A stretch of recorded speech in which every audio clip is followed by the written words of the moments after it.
How's it going, everybody? David Hedge here, House Hedge Gaming. It is Tuesday after Gen Con and still tired, but coherent enough to where I can do a recap video, but also do a video for the Gen Con Hall, the second half of it, since you got the first half on Friday night / Saturday morning, I believe. The days blended together a little bit, but now I'm starting to get everything straightened out. Um, but this year, Gen Con was definitely one for the books and then some because a lot of things happened that I never thought would.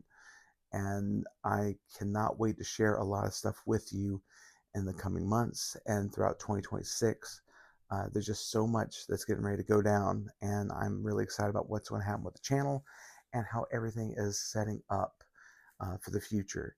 Not just for the channel, but in gaming, and just I can't wait to show you all and tell you all about it.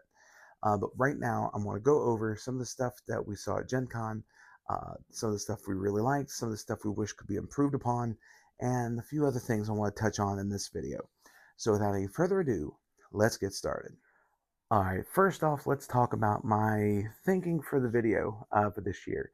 So the past few years for Gen Con, I always did videos where it's like a big musical montage and then just a little bit of talking at the beginning and a little bit of talking at the end.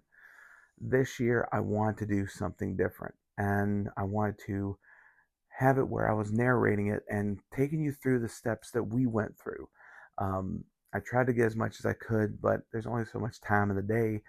And then we also got caught in a lot of things that we were able to get with companies on, but we weren't able to really film or do anything with it. But that'll be coming at a later date to be able to get into more information about that stuff. But Gen Con this year, I wanted to do something different about it. So I did the whole narration and then a little bit of a vignette at the end for each day. There's a little bit of a music montage and then do closing remarks and the opening remarks. And apparently a lot of people like that a whole lot more than just the music videos that I did. And I'll keep doing it that way. And I appreciate the feedback.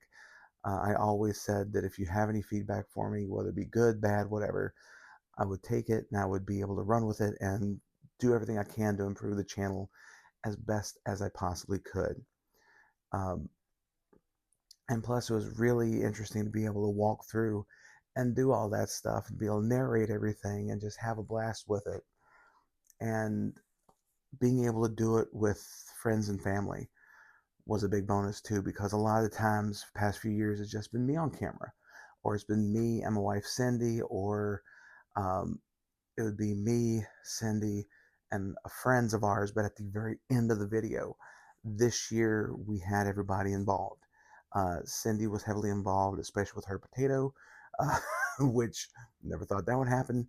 Hani, who is a very dear friend of ours, she's family, as I've said before, and she unofficially became our PR person for House Hedge Gaming during Gen Con because she went up to companies and started like getting them to know House Hedge Gaming. But we also had Joey Harris making a return this year, was a little bit more in the videos, and I'm glad I was able to do the halfway point Gen Con Hall video with him.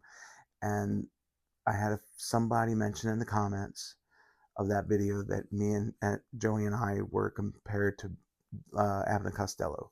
We had that kind of chemistry, and to be compared to two comedic legends like that, it was an honor. And I'm it took me off guard, and I'm very pleased that people really enjoyed that video. And hopefully, at some point soon, Joey and I can continue to do that kind of stuff. But it's going to be a little bit hard since he's in Roanoke and we're up here in Terre Haute. And then we had Owen Nevins, who attended his very first Gen Con. He started getting back into Magic the Gathering a few months ago, thanks to me. And we said, hey, come check out Gen Con, even if it's just for Sunday. And so he was able to check it out. He got some cool stuff, especially the big freaking sword and everything. And he had a blast with it. And a lot of it definitely helped me make this something more special. Because, like I said, during years past, I basically did it on my own.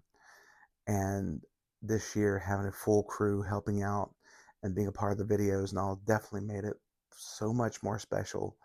And we were able to do so many more things, the likes of which, like I said, I never thought I'd be able to do. And I can't wait to share it with all of you. in the near future. But with that being said, I want to go over some of the pros, like some of the good stuff and some of the things that could have been improved upon. So let's go ahead and get into that right now. First of all, the event staff itself. Everybody from the GenCon staff to the event staff at the security staff and everything at the ICC, everybody was on point. They were definitely doing their dangest to make sure this event ran as smooth as possible. I know there could be still hiccups in the events, but you know what? It's going to happen with any major event, especially with one with this magnitude. But the event staff, the hotels, the Gen Con volunteers, everybody did an amazing job making sure that Gen Con ran as smoothly as possible this year. Also, we got to see a variety of games, not just for board games, but for TCGs. There's so many different games out there right now, and I was able to talk to people, like I said before, with the Soul Masters TCG, Alpha Clash TCG, we had War TCG. There were a plethora of others that I couldn't get to, and I was able to get some people to know about Nostalgics, the TCG, and just all the different board games that we came across. And you'll see that in the Gen Con Hall video. We came across some that we didn't know were out, and you know what? We picked them up after we demoed them, and it was a great time had by all. Like, I can't wait to be stabbed in the back by rabbits. I can't wait for some wandering towers to happen and all that, but I'll go over that during the next video. Um, Also, it was great to see the Artist Alley and Author Alley and the Makers Row connecting Lucas Oil Stadium and the ICC. All those are getting more and more expanded, and being able to see all of that expanded. And you're probably seeing like some picture-in-picture action right here. So yeah, we're improving. Uh, we're doing better. It was great to have all of that. Um, Being able to have more vendors in there and more choices for people, especially with ones that if you're looking for handcrafted items or 3D printed stuff like that, you have the Makers Alley, Makers Midway, if you will. But if you're looking for artwork, if you're looking for a book, Author Alley and Artist Alley have definitely expanded over the past few years. Next, one thing that caught me off guard was the smaller lines this year. Outside of the bursts for Will Call and the burst for um, all of the Gen Con merchandise, it wasn't as bad as it used to be, which probably can take into account what's happening in the world right now, stop people from coming to the event, or people had to watch their budgets, things of that nature. But the lines weren't as bad this year. We were able to uh, go to the consignment store, no line. We were able to go to the Gen Con store, no line, and just walked right up, got a t-shirt for the first time in a while, and Cindy was able to get a small thing of dice, and we were able to do that. And also at the food trucks, there was hardly a line, but then again, the weather was perfect this weekend too, which also was a big plus. But yeah, there was hardly any lines, so we'll see if that continues next year. But I'm going to take it where I can get it, because no lines meant a lot more time to be in the exhibit hall or in the TCG hall, wherever we want to be, and be able to get more done instead of waiting in line for a long time. I think the longest line we had to wait in was the Doomlings line on Sunday for Hani to claim all of her stuff that she got for scanning all 18 Doomlings. So she was able to get a bunch of stuff from there. But outside of that, we really didn't wait in line all that long, so it was actually pretty good on that. Um, and also, just to hit on my favorite ones, the booth that I really enjoyed more than anything else this year, and it may come off as somewhat of a surprise to people, is from Floodgate Games. And the reason why is that not only did they have a variety of games, there was one of the demoers who was on TikTok and everything. His name's Seppi, and he had such a charisma about him. He had knowledge of the game. He was interacting with people that were in the demo itself, but also people that were watching. And his personality, his aura was contagious, and he made it such a delight to be able to watch the game being played and be able to talk to him and everything. And we ended up buying a game just because of his personality. We caught the gist of the rules, but we're going to make sure we go over those, and we'll see it played on the channel here soon. But we just had a blast with it, and it was so much fun to just sit there and watch him do his thing. And we were very happy to purchase that game and just interact with somebody who is that infectious of a personality, just of positivity. We loved every minute of it. Plus, they also had a magician there for Squirrel Away, the sleight of hand game. It was Michael OJ the Magician. Michael OJ Magician, and his sleight of hand was impeccable. We did get to watch his show a little bit, interacted with it, had a great time with it, and I think Floodgate Games did a perfect combination of the way their booth was set up with all the different games. You had people that were specializing in demoing certain games, but also getting some attention by other means to get people to the booth, and then they were able to check out the other games. So I think they did a fantastic job this year, and I can't wait to get Squirrel Away on the table in the near future. Then finally, let's go over some of the things we wish would improve at Gen Con. So we had Floodgate Games do their whole thing. They knew what they were doing with the demoers and everything.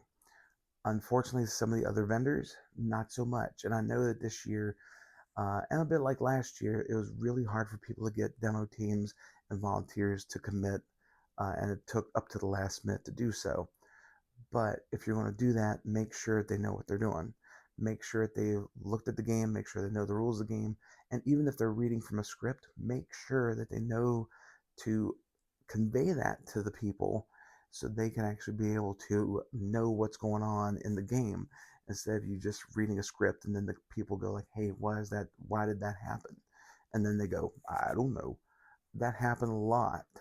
Like I mentioned in the previous video, that's happened with us for the Fate of the Fellowship game, to where we had three different people demo, three different demo styles. And I wish it would have just been a consistent thing. Now, luckily, some of the other vendors we went to, they definitely knew what they were doing, and they had teams in place, or they had uh, company members in place where they knew what products that they were selling, knew how to demo it, knew how to pitch it, and just did their absolute best to make sure they got the word out about their game. I just wish, especially for a big company like Asmodee, that they could do something a little bit better to make sure they get that ironed out to where people can enjoy the demo and then be able to make that decision if they want to buy the game or not. Um, Also, this year, one thing I wish that wouldn't have happened, but unfortunately it did, was that there was a lot more people that were impatient and they were wanting to get in where they could to see vendors and all, and there was no flow of traffic in the exhibit hall.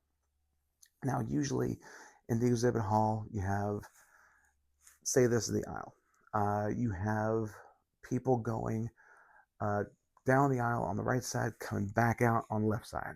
There was hardly any of that. And even though the aisles weren't as packed as they usually are, I mean, they were a little bit smaller, but they weren't as packed. There were still people just going in and out everywhere, trying to rush, and they were bumping into each other and everything. They were bumping into other people. And it got to the point where Cindy got hit pretty hard on Thursday. Uh, Person came around the, like, went to do a turn, had a big backpack, hits her right in the shoulder, jacks up her shoulder, where Friday her shoulder is a bit sore. Luckily, Saturday she was able to feel better, the shoulder was doing better, and she was able to carry a potato, which was perfectly fine. But that initial hit definitely took a toll on her, and luckily it didn't cause her to have to alter her plans or have to deal with an injury during Gen Con. But there was a lot of people trying to horn in on booths. There was a lot of people that were still pushing and shoving, and there wasn't a reason for it. And there was hardly anybody that said thank you or excuse me or anything like that. Like, you'll hear in the videos, I say excuse me, pardon me, because I'm a big guy. I know I'm going to hit people. It's inevitable, but I want to make sure everybody's okay. If I hit them, I want to make sure they're fine. And luckily, I was able to do that. People were cool, didn't have any issues. But unfortunately, a lot of people didn't. I keep seeing that on the Fans of Gen Con page, to where people got hit, and unfortunately that happened. And I wish that people would just show a little bit more patience, a little bit more spatial awareness of where they're at, to make sure that they don't cause any issues for any other attendees to a convention, whether it be Gen Con, Origins, Dragon Con, PAX East, PAX West, PAX Prime. Doesn't matter the convention, doesn't matter the concert. Just be mindful of where you're at, and be mindful of the people that you're surrounded by, and be mindful if you have a big backpack, know where you're turning, and if you do hit somebody, just say excuse me. It goes a long way. Hopefully I kept that list a little bit short. I didn't want to go into full blown, like, here's the whole thing, like just a roll of things. This is just stuff that we saw. This is stuff that we wanted to get out there and talk about and just make it known. But all in all, even though there's some stuff that could have been improved upon, some stuff that could have been handled differently, the entire event itself was amazing. The Faster Purple Worm Kill Kill show was fantastic. The D20 Burlesque was entirely something else. Uh, it was a lot of fun. Had a blast with it, and just being able to do the demos and being able to talk to companies and everything was definitely, uh, undoubtedly, one of the biggest things that we were able to do, especially since it was with family and friends. And I will never forget that. There are a few people I do want to thank for Gen Con this year. Besides the event staff, I mentioned them earlier, but I do want to thank a few people. First off, from Roxley Games, Kess Entertainment, Alpha Clash TCG, and Soul Masters TCG. I talked to those four companies a lot over the weekend, and the Kess Entertainment, actually, Hani opened that door on Sunday. And I'm just going to say right now, be prepared for a lot of awesome things by Kess Entertainment. For Roxley Games, be prepared for Dice Throne's future to be extremely bright and extremely amazing. For Alpha Clash TCG, they have a new way to play with a PvE.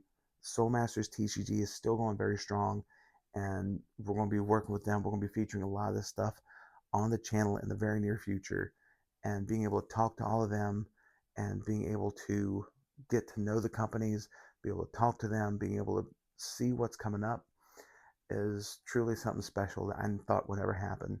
And I want to thank them for being able to share that information and to be able to um, get a chance to work with them in the future. And that I can't wait to do. Next up, I want to thank Joey Harris. Joey has been a lifelong friend of mine. Over 20 years I've known this boy. Still a pain in my backside sometimes, but he's always been a joy to be around, and to be able to have him up here and be involved more in the videos this year, and to do like the little comedic skit on Thursday night, and to be able to do Friday with the GenCon haul video. Loved it. And usually I shed a tear when GenCon ends, but I didn't this year because I already shed those tears because Joey was heading home. But hopefully, near future, we can get him back up here. Maybe he can take a little vacation, hang out with us, and do some videos and all. And we can just show him around and everything and just have a blast with him. But it was always just a pleasure being able to be around such a fantastic person, Joey.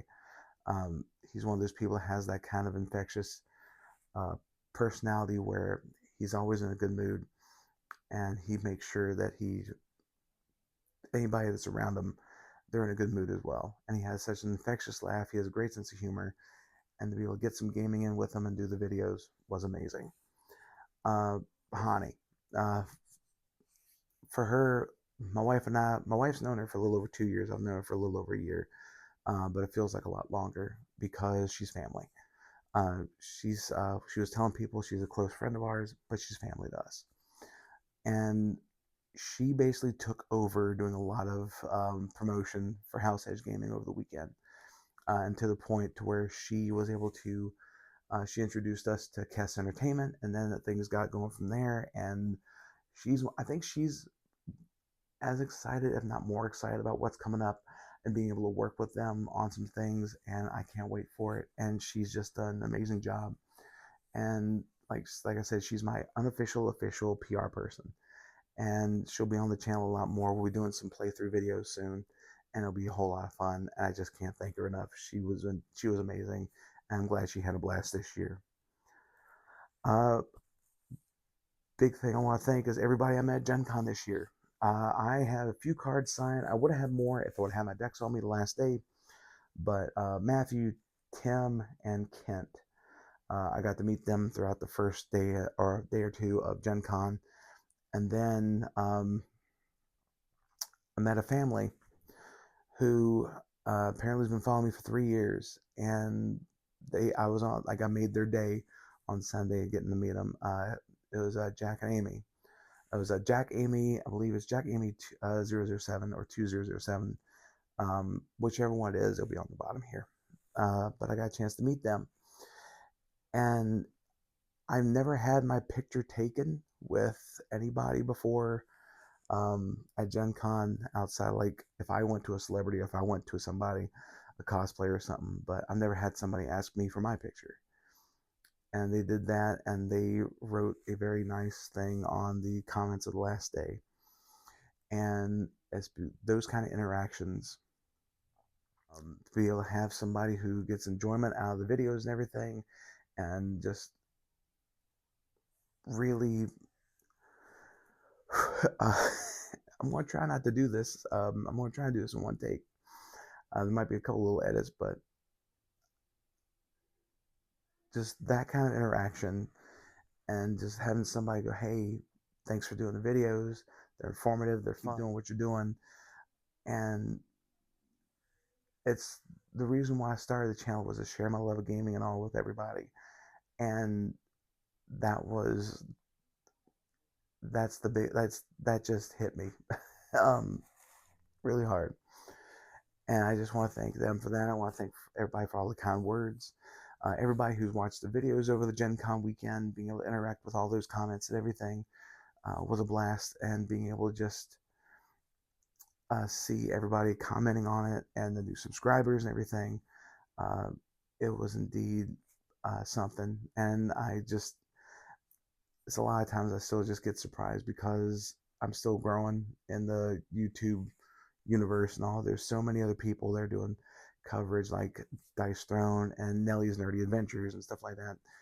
And you chose me. You chose to take some time to watch me do my thing, and I will never thank you enough for that. Finally, last person I want to thank is my wife, Cindy. It's because of her and her support that I'm doing this. When I first started, she just went, hey, share your love of gaming with people.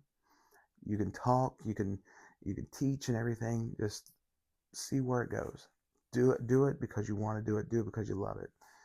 And if something else happens with it, awesome, and we'll go from there. And sure enough, a lot of stuff has happened from it, and we're going to go from there and see what happens. And without her, I don't know where I'd be, to be honest, because she's helped me through so many rough times. And we've been married for 15 years now, going on 16. And I cannot think of anybody else I want to spend my life with. Somebody who's so supportive and so caring, that I got very fortunate to be able to run into her and to have her in my life. And I love her with all my heart. And I'm very fortunate to be able to have her as my, as not only my wife, but a best friend, as a partner in crime, just all the things. Because she means the world to me, and I thank her for giving me the support to be able to do this. And now her being able to be on here more is going to make it a lot more fun. And I can't wait for all of you to see all the playthroughs and everything else we get here on the channel, because it's going to be something else in the weeks and months to come. There's a lot of things getting ready to happen, and hopefully all of you will join us during that. But thank you all so much for watching the videos. Thank you so much for everything this year for Gen Con. We're going to be taking a little bit of a break after this video. So you should be seeing the Gen Con haul video first. That will have what we picked up Saturday, Sunday, and plus we'll be doing a giveaway for that video. But this is the last video you want to see for a few weeks. So expect new videos to start up beginning of September. Give me a 3-week period, because there's a lot of things. I got to get in touch with people. There's a lot of games I need to line up and start getting a schedule of what we want to do here on the channel, because now we're going into a brand new way that we're going to be doing these videos, and a new way to do the playthroughs, the presentation, try to do a little bit more with everything, and see where it goes for the rest of 2025 and into 2026. And hopefully all of you will be along for the ride for it. But thank you all so much for checking out this video. If you like it, please like, share, comment, and subscribe, and let everyone know that House Hedge Gaming is here for all of your gaming needs. And thank you once again for everybody who's watched the Gen Con coverage. And until next time, my friends, stay safe and take care.